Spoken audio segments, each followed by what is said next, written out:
அனைவருக்கும் வணக்கம். நம்மளோட ஸ்ரீபக்தி சேனலில் இன்றைக்கி ரொம்ப ஃபேமஸான 123 அடி பிரம்மாண்ட முருடேஸ்வரர் சிவன் கோவில் தான் பார்க்க போகிறோம். நம்ம கோயிலுக்குள்ளே போகிறதுக்கு முன்னாடி பெரிய ஆர்ச் பார்க்குறோம். இதை தாண்டி தான் நம்ம பிரம்மாண்டமான கோபுரத்தையும் கடந்து உள்ளே இருக்கக்கூடிய சிவபெருமான தரிசனம் பண்ண போகிறோம். இந்த கோவிலில் மொத்தமாக நம்ம முக்கியமான 4 விஷயங்கள் பார்க்க போகிறோம். நம்ம முதல்ல பார்க்குறது இந்த கோவிலோடைய பிரம்மாண்டமான ராஜகோபுரம். இந்த ராஜகோபுரத்தோட ஹைட் பார்த்தோம் அப்படின்னா 237.5 அடி உயரம் இருக்குது. 20 நிலைகள் கொண்டது இந்த ராஜகோபுரம். இந்த கோபுரம் இந்தியாவிலே செகண்ட் டாலஸ்ட் கோபுரம். முதல் கோபுரம் என்ன அப்படின்னு பார்த்தோன்னா திருச்சியில் இருக்கக்கூடிய ஸ்ரீரங்க பெருமாள் கோவில் இருக்கக்கூடிய ராஜகோபுரம் தான் இந்தியாவிலே டாலஸ்ட் கோபுரம். ரெண்டாவது இந்த கோயில் கோபுரம். இந்த ராஜகோபுரத்துலேயே லிஃப்ட் வசதியும் இருக்குது. இந்த லிஃப்ட்டில் நம்ம மேலே போய் இங்கே இருக்கக்கூடிய அழகான கடற்கரையும் அங்கே இருக்கக்கூடிய சிவபெருமானையும் பார்த்து தரிசனம் பண்ணலாம். அவ்வளோ அழகாக அமைச்சிருக்காங்க.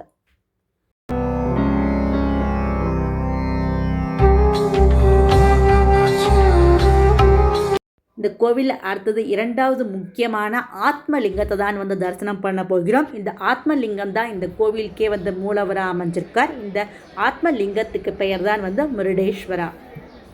நம்ம சுவாமியோடைய ஃபோட்டோஸ் அட்டாச் பண்ணியிருக்கோம். இங்கே ஏரோ மார்க் போட்டிருக்கிற இந்த ஆவுடை தான் முருடேஸ்வர சிவலிங்கம்.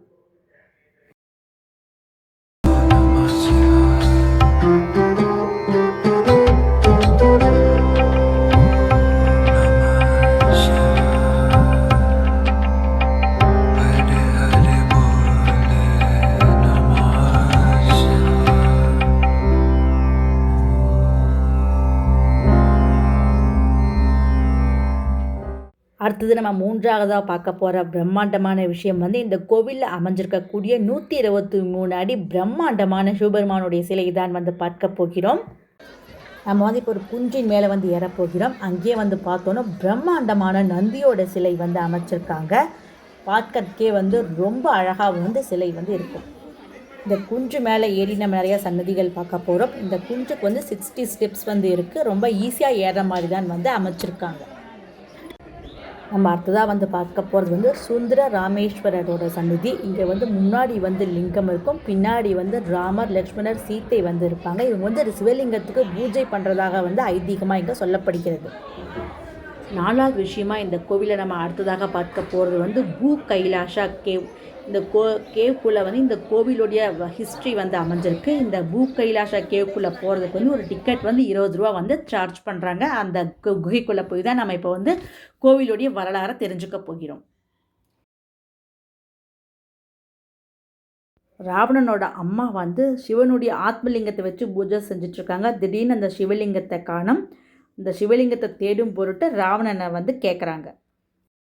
ராவணன் சிவபெருமானை நோக்கி கடும் தவம் புரியக்கூடிய காட்சியும் நம்ம இங்கே பார்க்கிறோம். இந்த ராவணனுடைய தவம் விஷயத்தை கேள்விப்பட்ட நாரதர் நாராயணனிடம் போய் முறையிடுகிறார். கடும் தவம் பண்ணியும் சிவபெருமான் காட்சி கொடுக்காதனால ராவணன் கைலாய மலையே தூக்கிவிட்டார். சிவபெருமான் கோபத்தோட ராவணன்கிட்ட கேட்குறார், உனக்கு என்ன வேண்டும் அப்படின்னு. அதற்கு தனக்கு பார்வதி வேண்டும் அப்படின்னு சொல்ல சிவபெருமான் பார்வதி தாரா மறுத்து விட்டார்.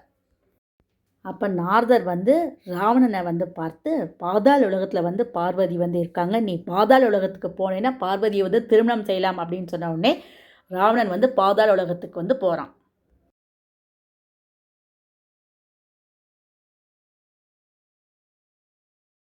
பாதாள உலகத்தில் இருக்கக்கூடிய அந்த பெண்ணை ராவணன் திருமணம் செய்கிறான். அப்புறம் கொஞ்ச நாள் கழிச்சு தான் அவனுக்கு தெரியுது பாதாள உலகத்தில் இருக்கிறது பார்வதி இல்லை, வேற ஒரு பெண் அப்படிங்கிறது தெரிய வருது. ஏமாற்றமடைந்த ராவணன் திருப்பியும் சிவபெருமானை நோக்கி கடும் தவம் செய்கிறார். இப்படி அவர் செஞ்சுட்ருக்கும்போது சிவபெருமான் வரவே இல்லை. அதனால் என்ன பண்ணுறாருன்னா ராவணன் தனக்கு 10 தலைகள் இருக்கிறதுனால ஒவ்வொரு தலையாக வெட்டி ஆகுதியாக சிவபெருமானுக்கு கொடுக்குறார்.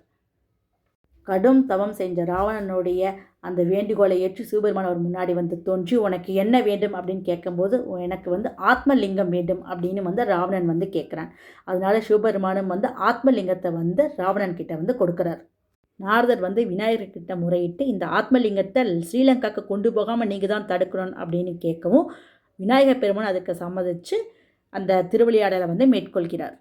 சிவபெருமான் இந்த லிங்கத்தை ராவணன் கிட்ட கொடுக்கும்போது ஒரு கண்டிஷனோட வந்து கொடுக்குறார். என்ன அப்போ அந்த கண்டிஷன் அப்படின்னா வந்து இந்த லிங்கத்தை எந்த காரணத்தை முன்னிட்டும் தரையில் வைக்கக்கூடாது அப்படிங்கிறது தான். தரையில் வச்சா அந்த லிங்கத்தை வந்து திருப்பி எடுக்க முடியாது அப்படிங்கிறது தான் அதோட கண்டிஷன்.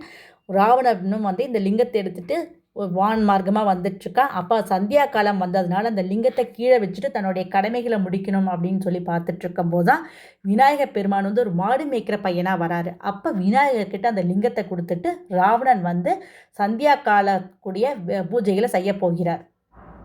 ராவணன் வந்து தன்னுடைய சந்தியா கால பூஜைகளை செய்யும் போது விநாயகர் வந்து அந்த ஆத்ம லிங்கத்தை வந்து தரையிலையும் வந்து வச்சிடுறாரு.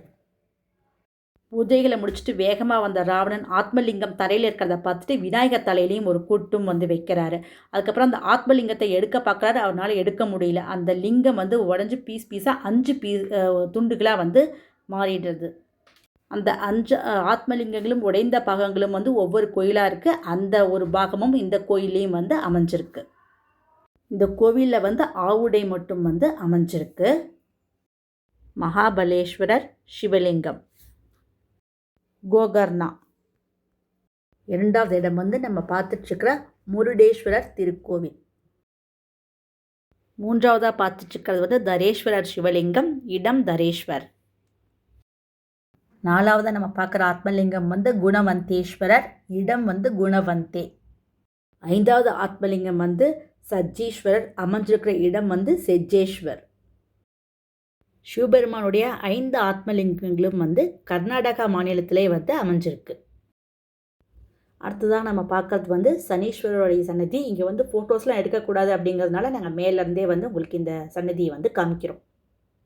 கிருஷ்ண பரமாத்மா வந்து பார்த்தசாரதியா அர்ஜுனனுக்கு பகவத்கீதை உபதேசிக்கிற காட்சியும் வந்து இங்கே பிரம்மாண்டமாக அமைச்சிருக்காங்க. பார்க்கறதுக்கு ரொம்ப அழகாக இருக்கும். இந்த கோவிலில் வந்து விநாயகர், முருகன் மற்றும் துர்க்கைக்கும் வந்து தனி சன்னதி வந்து அமைச்சிருக்காங்க.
மிகவும் பிரசித்தி பெற்ற ஸ்ரீ முருடேஸ்வரர் திருக்கோவில் தான் நம்மளோட ஸ்ரீபக்தி சேனலில் இன்றைக்கி வந்து பார்த்தோம். இந்த கோவில் வீடியோ உங்கள் எல்லாருக்கும் பிடிச்சிருக்குன்னு நினைக்கிறேன். நம்ம ஸ்ரீபக்தி சேனலை லைக் பண்ணி சப்ஸ்கிரைப் பண்ணுங்கள். உங்கள் ஃபேமிலி அண்ட் ஃப்ரெண்ட்ஸ்க்கு வந்து ஷேர் பண்ணுங்கள். இந்த வீடியோ பார்த்த அனைவருக்கும் மிக்க நன்றி.